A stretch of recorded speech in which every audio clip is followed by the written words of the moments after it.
You've heard of Shadrach, Meshach, and Abednego, but have you heard of Hananiah, Mishael, Azariah, and Daniel?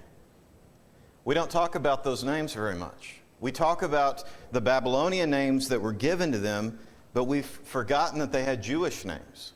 They had Hebrew names before they went into captivity. This morning, I'd like for us to look at these four pretty amazing young guys.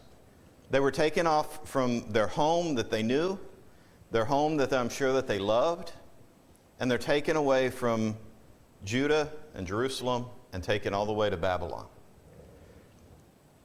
In Daniel chapter 1, we see the Babylonians come in and they take over Judah and Jerusalem.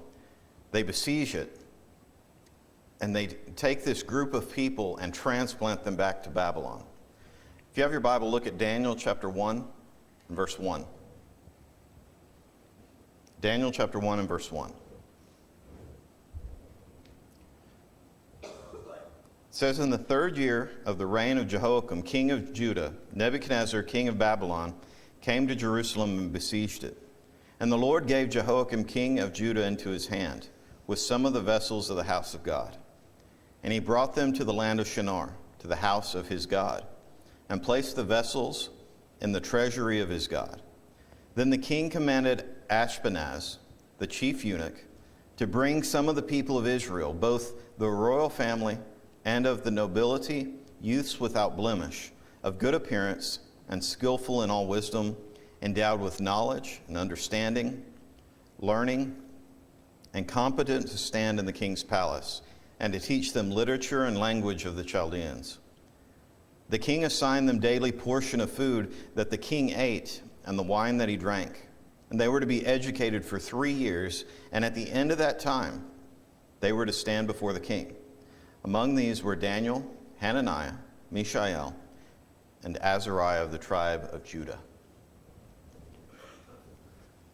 Israel's had such a long standing in Canaan, from the Exodus until now.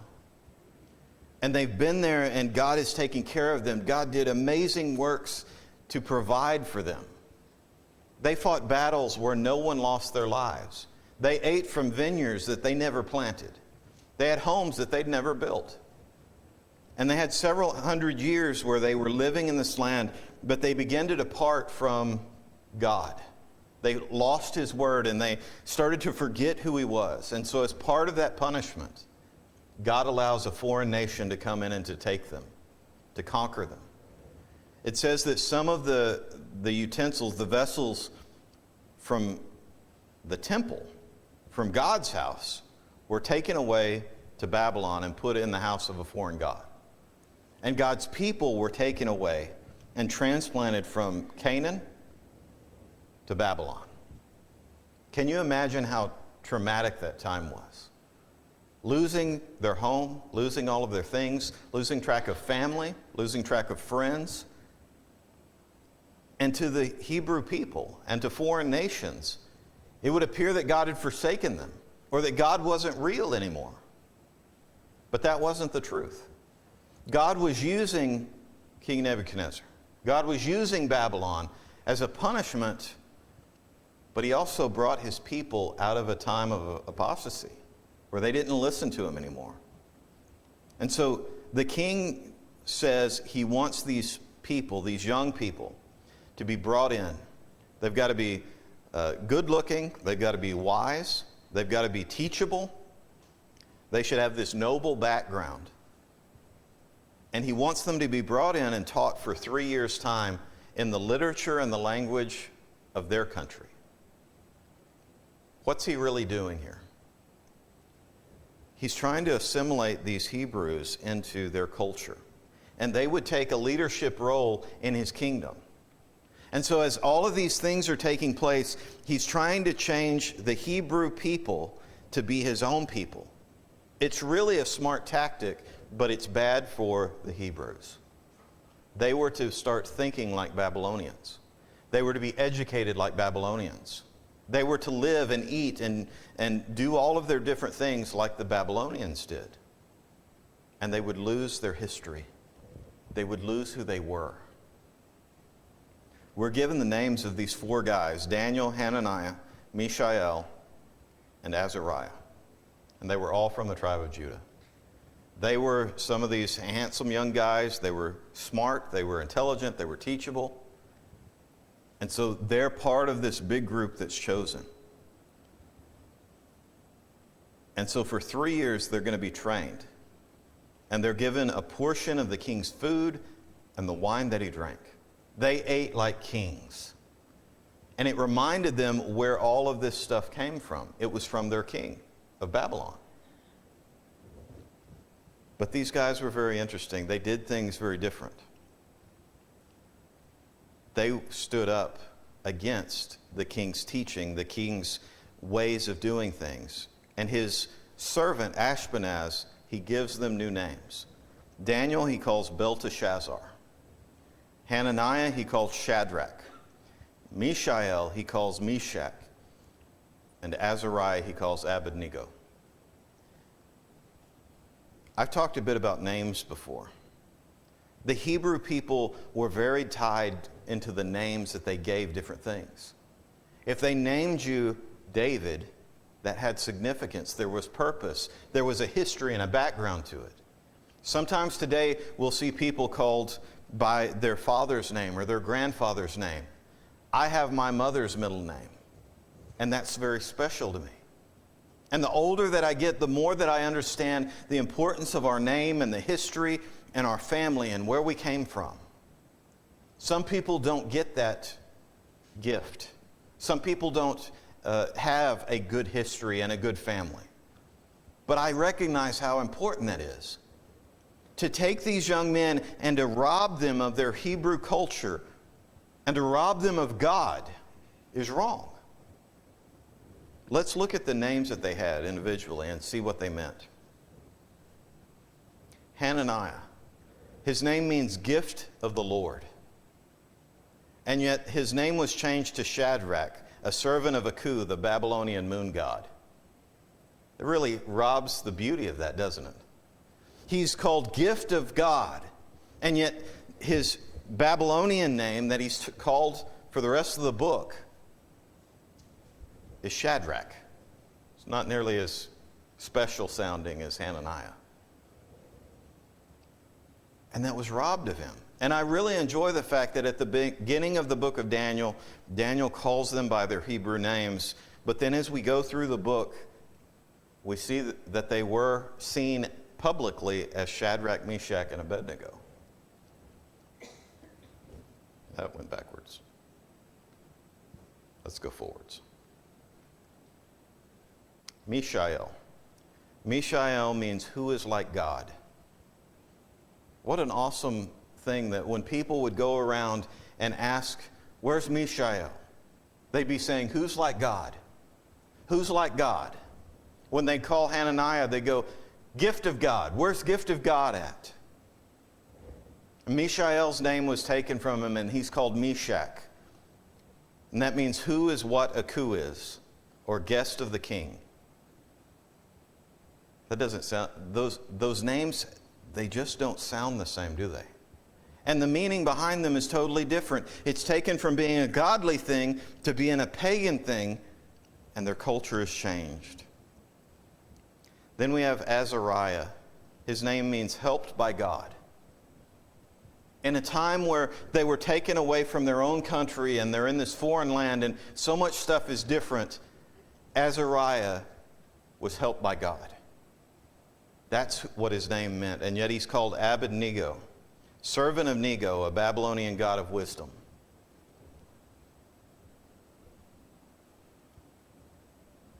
They were trying to change them, to steal godliness out of them, to make them like the pagan people that they were among, and make them forget.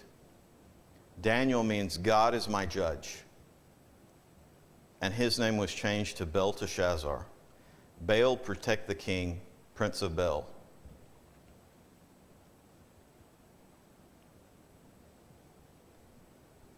To have true belief in the true God, and to have your name taken and changed into something else that honors paganism, how does that make you feel? What if some other nation came in and they took all of us and they transplanted us from this country to theirs? And they said, you can't be called your name anymore. You can't be called Paul anymore. You're going to be called something else. You can't be called John anymore. You're going to be called something else. And not just that those are different names, but what honors God here is now a dishonor to him. You need to forget about God, essentially. These four guys chose to stand out in a culture that would rob them of their own culture and beliefs. They chose to be different. Something that I keep seeing over and over today is our culture keeps growing more and more to where they're trying to rob us of our history. And even though sometimes in history those things are dirty and sometimes they're hurtful and sometimes they're wrong, we still need to remember where we came from and the things that we deal with. There are many great blessings that come with the history that we've had as our people. And there are great things that we need to remember as the Church of Christ, where we came from and what God has done for us and where we're going. We need to remember our culture and beliefs, and we need to remember the history of the church. These four guys chose to stand up for God and His commandments when that could condemn them and even cost them their lives. They chose to stand in the face of the way that things were going so that they could do what was right. Look at verse 8. Daniel chapter 1, verse 8. It says, "But Daniel resolved that he would not defile himself with the king's food, or with the wine that he drank. Therefore he asked the chief of the eunuchs to allow him not to defile himself, and God gave Daniel favor and compassion in the sight of the chief of the eunuchs. And the chief of the eunuchs said to Daniel, I fear my lord the king, who assigned your food and drink. For why should he see that you are in worse condition than the youths who are of your own age? So you would endanger my head with the king." Then Daniel said to the steward from whom the chief of the eunuchs had assigned over Daniel, Hananiah, Mishael, and Azariah, "Test your servants for 10 days. Let us be given vegetables to eat and water to drink. Then let our appearance and the appearance of the youths who eat the king's food be observed by you, and deal with your servants according to what you see." So he listened to them in the matter and tested them for 10 days. At the end of 10 days, it was seen that they were better in appearance and fatter in flesh than all the youths who ate the king's food. So the steward took away their food and the wine they drank and gave them vegetables. They were given this food and drink that would have defiled them before God. Most likely that food and that wine that they were given would be offered to idols. So as a Hebrew, eating and drinking those things would defile them. Not only that, but eating those things eventually could make them forget where they came from. And so Daniel speaks up and he speaks to this man Ashpenaz, and he says, Can I just eat vegetables and have water? Just let me have that. I don't want to defile myself. And Hananiah, Mishael, and Azariah are right there with him. Ashpenaz is concerned. He says, I'm concerned about what the king's going to think. If I just give you vegetables and water, you're not going to be as strong and look as healthy as the others do, and I could lose my life because of it. I'm in charge of you, and I'm in charge of what happens to you. And Daniel makes this agreement. He says, test us for 10 days. Give us vegetables and water, and then compare us to the others and see what happens. Can you imagine young people choosing vegetables? Man, I even would struggle with this diet. I don't know if I could handle that. But Daniel and these other three guys, they take it upon themselves to stand against the culture that was battling their own. They stand up to the commands of the king even. And later on with Shadrach, Meshach, and Abednego, that we know they go in the furnace. They stand up to the culture and the commandments of a king that were contrary to the true God. Here, they're doing something to not defile themselves. They're standing up for what they believe in. They're trying to do what's right. And they're young people making a choice to do what's right. I really appreciate that about them. I see their faith and how much their names mean to them. I see how much their history means to them. And most of all, how much God means to them.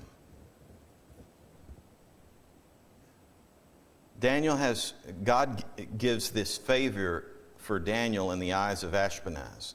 And he says, okay, we'll do this test. For 10 days, I'll give you the vegetables, I'll give you the water.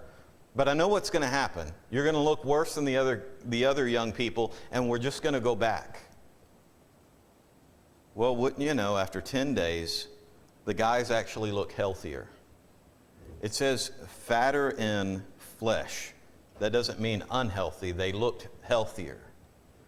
And so then all of the others that are part of this group that are being trained and they're being given all the king's food and the king's wine, they lose all of that stuff and they go to vegetables and water for 3 years.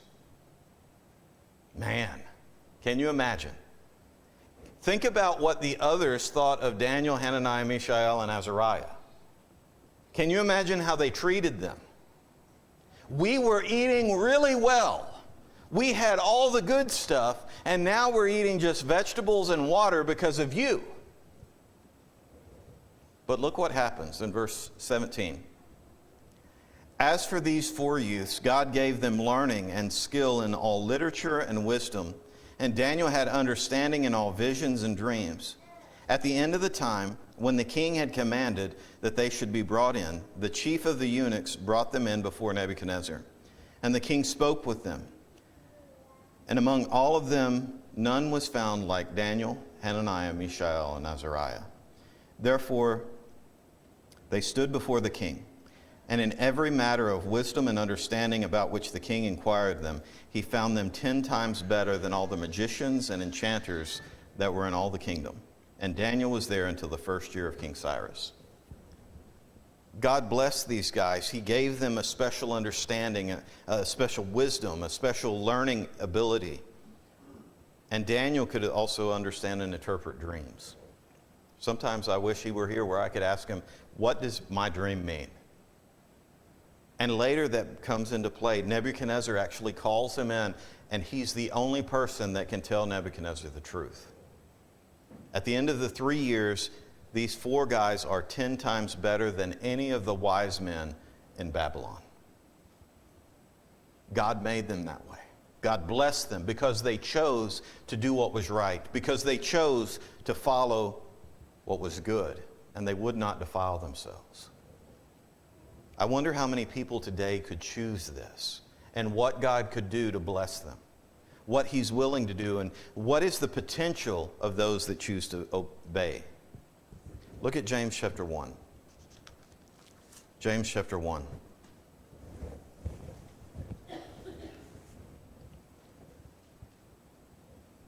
As I was studying this, I thought that the introduction here is very fitting. He says, James, a servant of God and of the Lord Jesus Christ, to the 12 tribes and the dispensation. The 12 tribes of Israel, when Babylon came in and takes them off to captivity, they were dispersed around the known world of the time. The church is dispersed after the persecution by Saul, I should say. They know what it's like to be taken from their home and scattered about the world. They know what it's like to be living against the culture of their surroundings and to have a history and a people and a God who they serve. Look at verse 2. Count it all joy, my brothers, when you meet trials of various kinds, for you know that the testing of your faith produces steadfastness. And let steadfastness have its full effect, that you may be perfect and complete, lacking in nothing. If any of you lacks wisdom, let him ask God, who gives generously to all without reproach, and it will be given to him. But let him ask in faith, with no doubting. For the one who doubts is like a wave of the sea that is driven and tossed by the wind. For that person must not suppose that he will receive anything from the Lord. He is a double-minded man, unstable in all his ways. Let the lowly brother boast in his exaltation, and the rich in his humiliation, because like a flower of the grass he will pass away. For the sun rises with its scorching heat and withers the grass. Its flower fails, its beauty perishes. So also will the rich man fade away in the midst of his pursuits. Blessed be the man who remains steadfast under trial, for when he has stood the test, he will receive the crown of life, which God has promised to those who love him. Let no one say when he's tempted, I'm being tempted by God, for God cannot be tempted with evil, and he himself tempts no one. But each person is tempted when he's lured and enticed by his own desire. Look at verse 16. Do not be deceived, my brothers. Every good and every perfect gift is from above, coming down from the Father of lights, with whom there is no variation or shadow due to change. Verse 19. Know this, my beloved brothers, every person be quick to hear, slow to speak, slow to anger, for the anger of man does not produce the righteousness of God. Verse 22. But be doers of the word and not hearers only, deceiving yourselves. For if anyone is a hearer of the word and not a doer, he's like a man who looks intently at his natural face in the mirror. For he looks at himself and goes away at once forgets what he was like. But the one who looks into the perfect law, the law of liberty, and perseveres, being no hearer who forgets, but a doer who acts, will be blessed in his doing. Look at verse 27. Religion that is pure and undefiled before God the Father is this, to visit orphans and widows in their affliction, and to keep oneself unstained from the world. This letter is to the 12 tribes scattered around the world. We would be a part of the recipients of this letter. We're a part of that kingdom. We can trace our history spiritually back to the 12 tribes. We are a part of the church now, and we've been scattered around this world. We're to be standing against the culture that we live in, to stand up for what's right, to do what's right, to obey the Lord above all. Yeah, we need to follow the rules of our country, but if they conflict with God, we go against it. We have to count it all joy when we encounter trials. Those trials should produce us being steadfast. And those who withstand them will receive a crown of life. We have to be doers and not just hearers of the word. I really like the fact that he said to visit orphans and widows in their affliction and to keep oneself unstained from the world. I bet there were a lot of orphans and widows that were taken to Babylon. These 4 guys could have been orphans because of the battles that went on and all that their families had gone through. And so this pure and undefiled religion is to visit widows and orphans, have the heart that goes after them, helps them, uplifts them, teaches them, helps them along, and to keep yourself unstained from the world. Stand up to the culture that teaches us to fall before God. Daniel tells us that God took care of him until Cyrus let them return home. He was there for 70 years. Most of his life was spent away from home. They gave him a different name. They put him in a place where he had to sit in a den of lions, and God shut their mouths. God blessed him over and over and over again. God gave him wisdom and understanding above any others in that nation. And God let him go home. Church, if we can stand up to this culture, we can have a crown of life and we can go home. We can be with our family. We can remember the name that was given to us. We are Christians. And that's what we are first. We've got to be what God calls us to be. We've got to uplift Him and follow His ways. And if something's getting in the way and going to defile us and prevent us from being sons of God, we cast it aside and we go back to the truth. We're doers and not just hearers.